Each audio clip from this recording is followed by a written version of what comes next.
It really hit home with me when I sat down in the penitentiary counselor's office with my re-entry counselor as I was preparing to parole back home after my last prison sentence. 2014, 2015, I sat down with this counselor, and one of the very first things that they asked me was I seeking actual stability in life this time? I was confused. I just kind of shook my head. I looked at her as if she had just told me the craziest story in the world. I had no idea what the hell she was talking about. Stability in life? I was going to parole out to stability in life. I'm arhayes. Welcome to my little channel. That's right, it's a convict's thoughts, but it's a twisted path of change.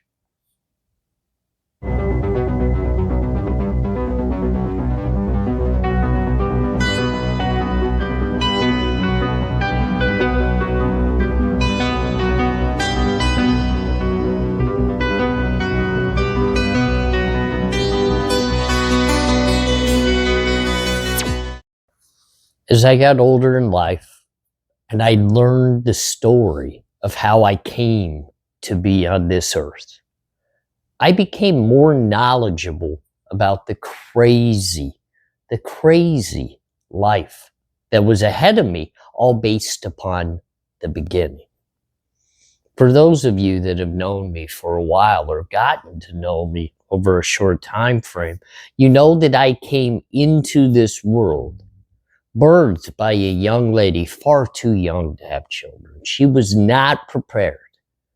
She was on a path of her own life of destruction, into narcotics, into numerous men, running away from home, never living a stable life. She was an alcoholic, she was a drug addict, and so much more. So when I sit down with a counselor upon my attempt to re-enter parole back from the penitentiary to my home,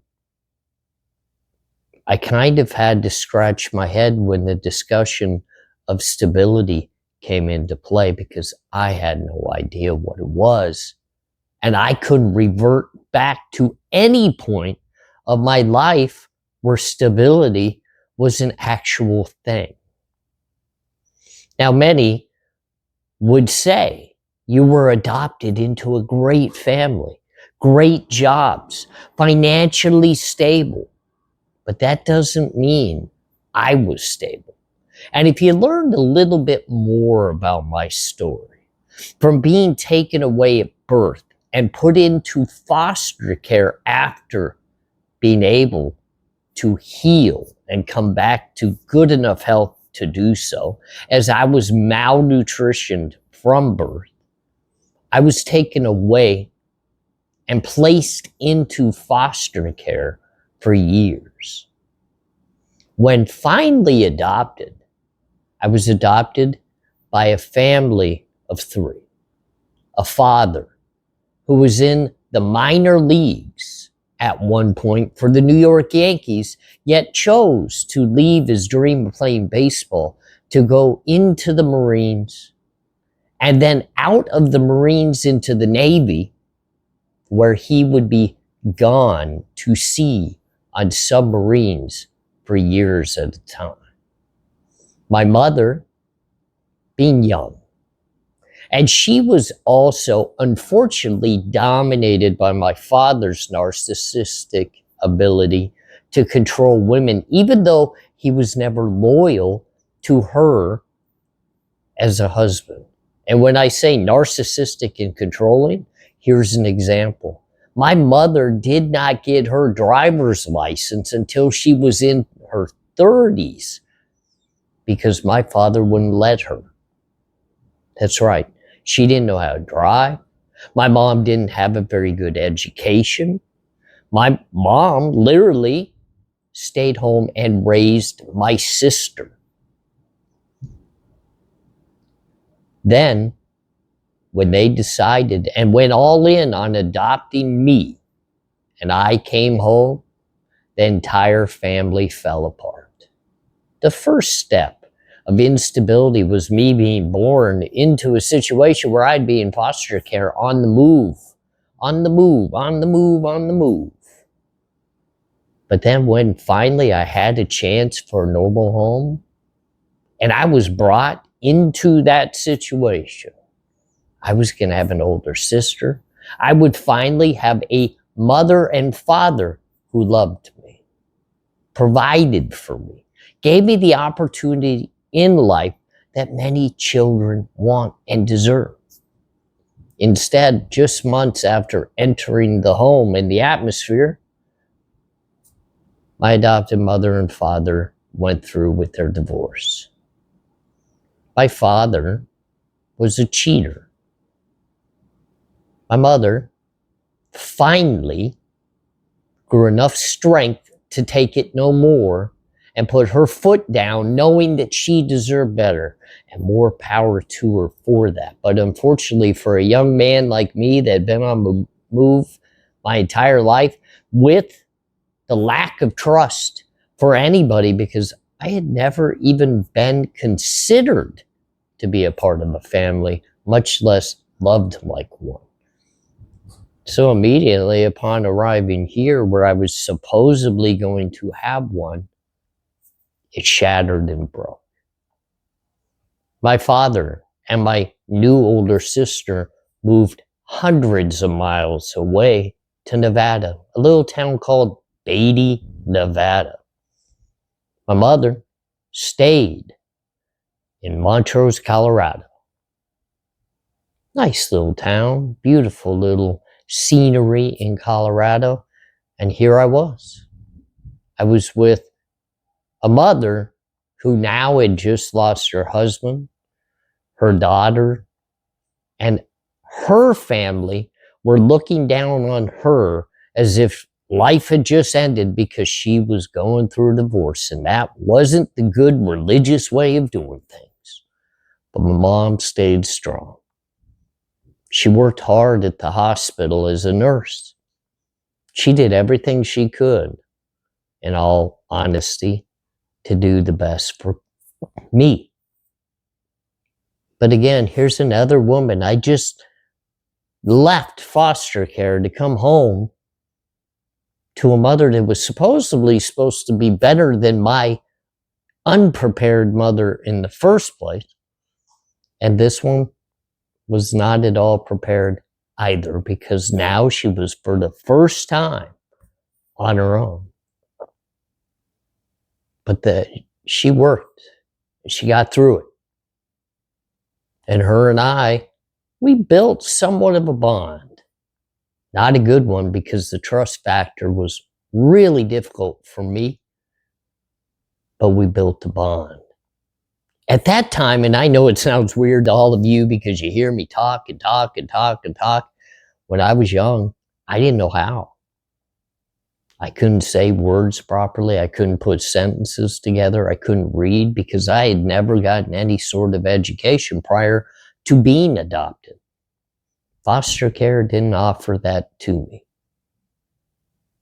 My mother pushed me to become more vocal, learn how to talk, but I just wasn't grasping it. So my grandmother put her foot down and decided she was going to be the one that taught me how to talk, and the best way to do it was to withhold the very one thing from me that I desperately wanted and hoarded at all times: food. All because of the fact, if you remember my little bit of a story, I was malnutritioned and almost lost my life at birth.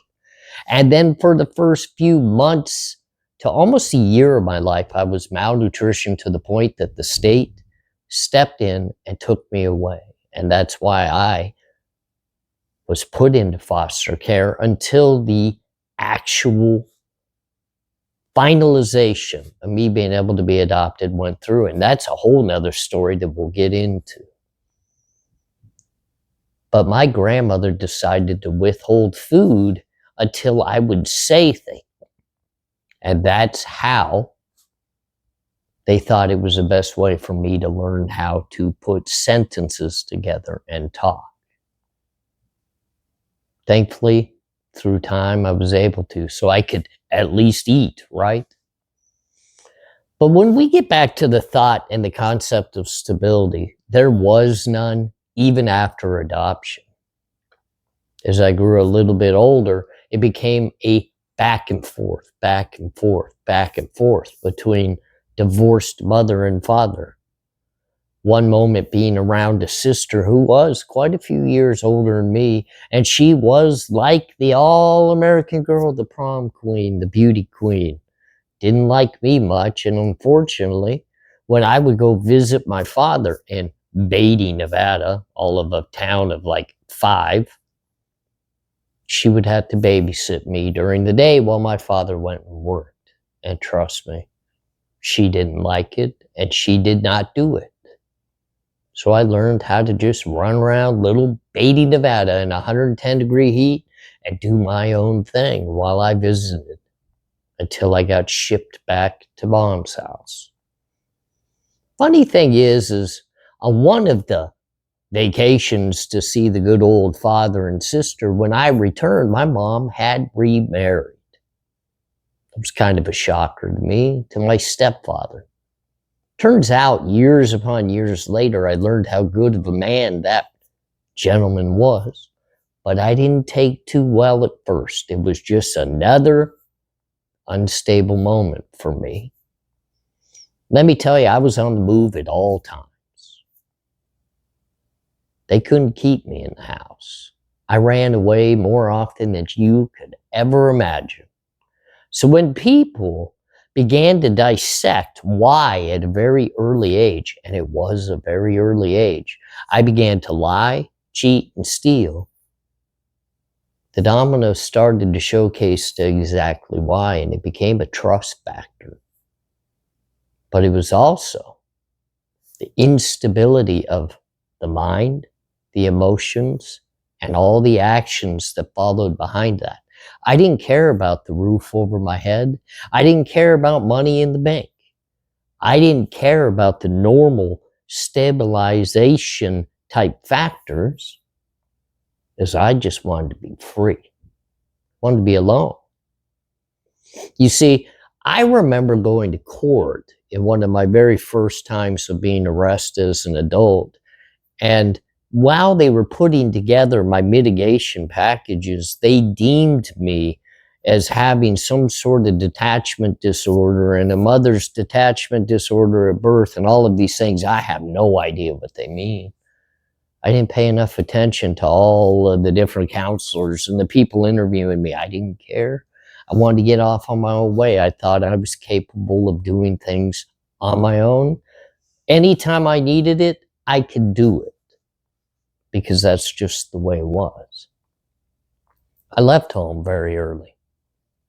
I traveled. I didn't stay in one place. I never owned much to my own name. I used to live this life that was the one plate, one cup, one spoon type theory. If I couldn't carry it in my backpack, I didn't own it. I wasn't like the cool kids that had the video game machines. I wasn't like the cool kids that had the room full of toys. Even though my parents provided those types of things while I was home, I didn't stay home much. The sad thing about it is, my parents, they didn't really care. I'm not saying they didn't care about me. They didn't have an issue with me being off on my own, taking off, running away. They didn't go looking for me. They didn't go trying to find me to bring me home, because they knew I would just break loose and go again. So they just let it happen.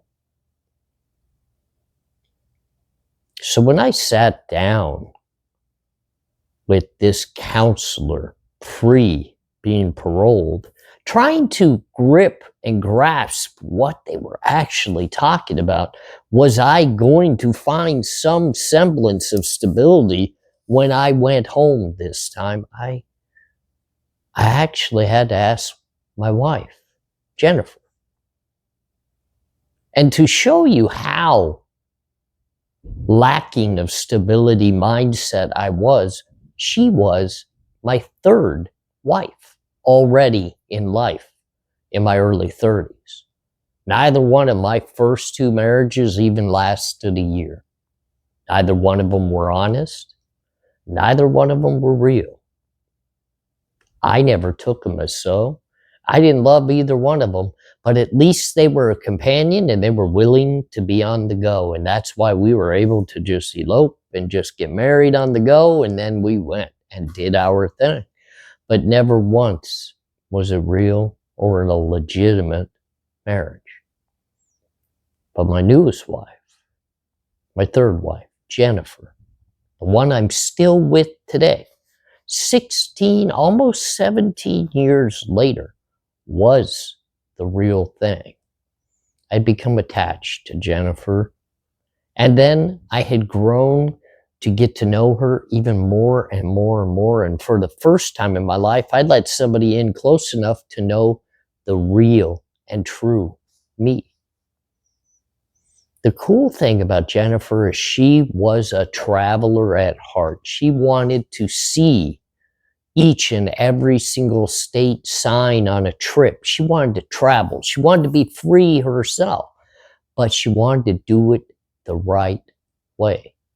Earn enough financial compensation through jobs to save and go to the next place. Whereas I had been criminalistic my entire life, didn't ever think that way. I just did what I had to do to get to the next spot. She wanted to earn it. So I had to ask Jennifer the concept of stability. Was I going to be able to meet the demands of the parole board to understand and live a stable life when I came home? And all she said is, AR, they just want you to complete parole. They want you to have a lifestyle, staying away from the crime and doing the right things and working methodically to better yourself on a day-to-day basis. The stabilization that they want from you is in the mind, in the emotions, in the concepts of how you make your decisions on a day in and day out basis. I didn't think I could do it. I was so ingrained in the way that I made my decisions, I didn't know if I could break the cycle.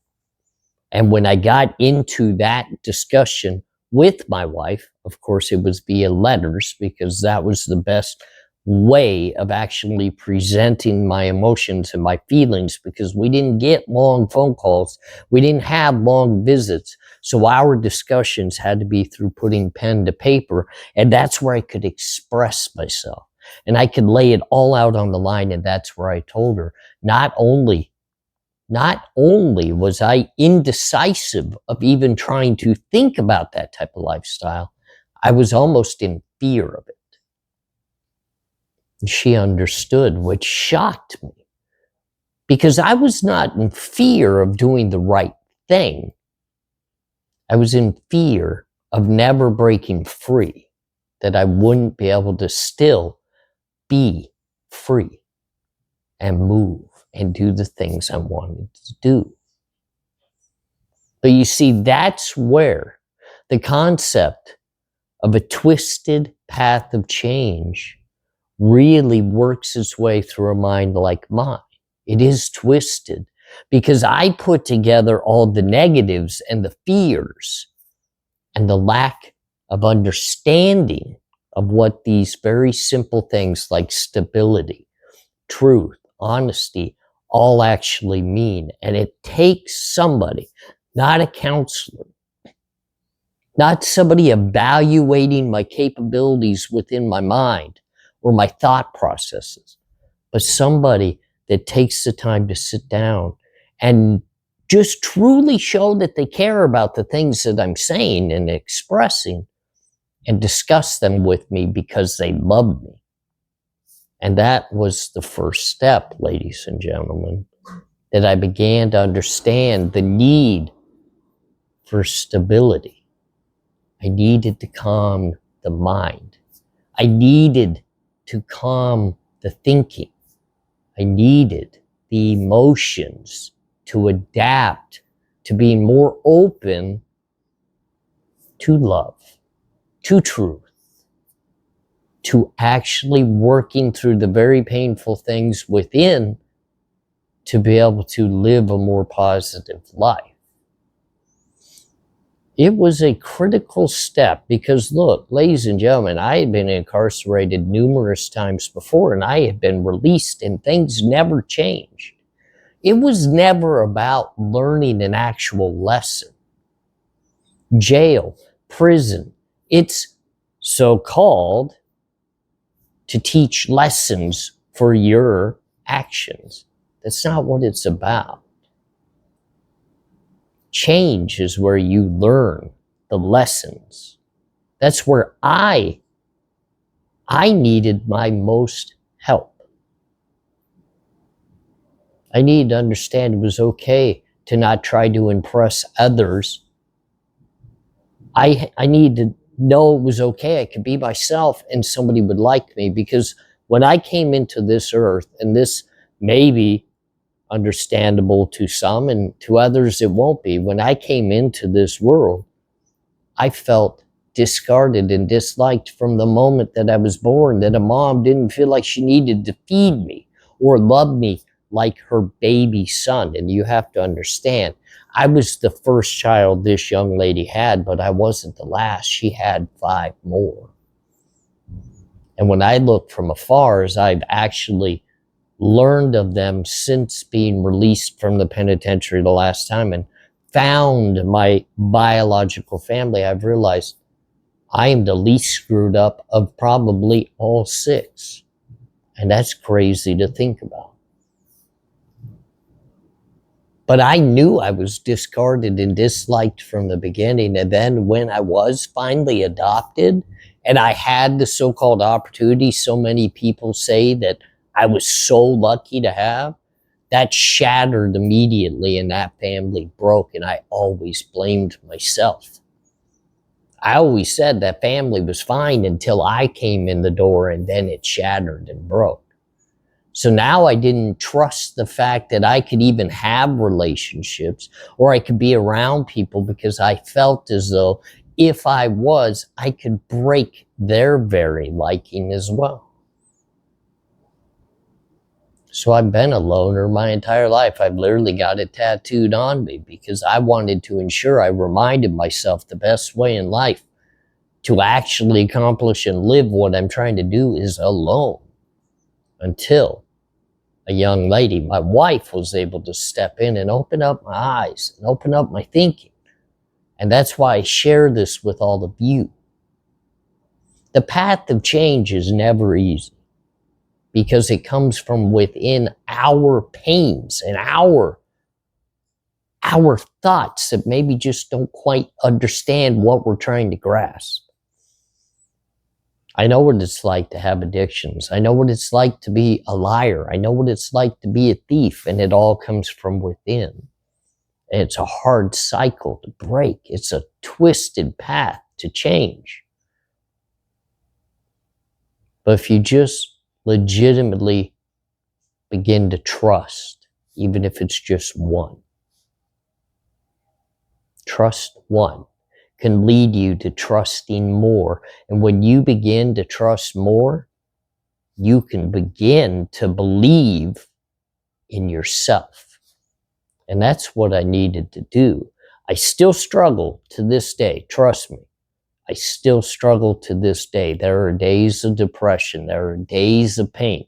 Each and every single one of you knows exactly what I'm saying, because if you didn't, you would not be a part of my channel, and you would not be listening to me speak.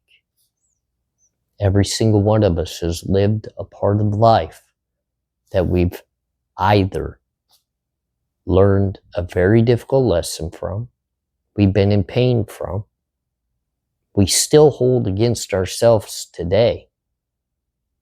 Whether we've changed, whether we've overcome, whatever it might be, we all understand. And it's us together that can help others get through their twisted paths of change. Because we've endured it, we fight it every single day. My story is not a simple one. It's not one I can tell in 1 or 2 sittings.